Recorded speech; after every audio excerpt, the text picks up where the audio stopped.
Serial मन सुंदर में गांव के लोग कहते हैं कि हमने एक जो सपेरा आया था उसके बहकावे में आकर बहुत गलत काम किया है। उसने कहा था कि जो मंदिर में सांप है गुफा में वह जहरीला है, उसे मार दो नहीं नुकसान पहुंचाएगा। ये एक बूढ़ी माता राधिका बने पुजारी को बता देती हैं क्योंकि उन्हें डर लगता है भगवान का।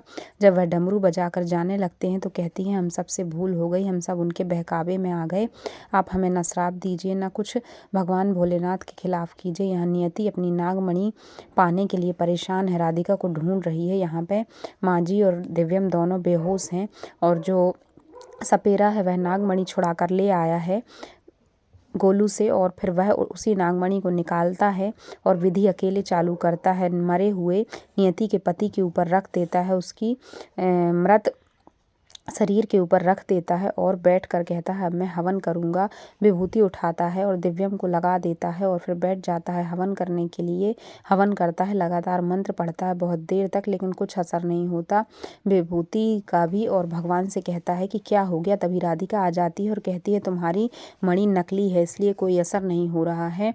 वह कहता है नहीं ये तो चमक रही थी, फेंकता है तो टूट जाती है। यहाँ राधिका ने जब सुनार के यहाँ से मणि ली थी तो उसने असली पल्लू में बांध ली थी और नकली दे दी थी गोलू को और ऐसे माँजी की भी आंखें खुल जाती हैं और माँजी कहती हैं कि ये क्या हो रहा है। माँजी नागमणि पकड़ लेती हैं, दोनों एक दूसरे को फेंकते हैं और सपेरा छुड़ा नहीं पाता।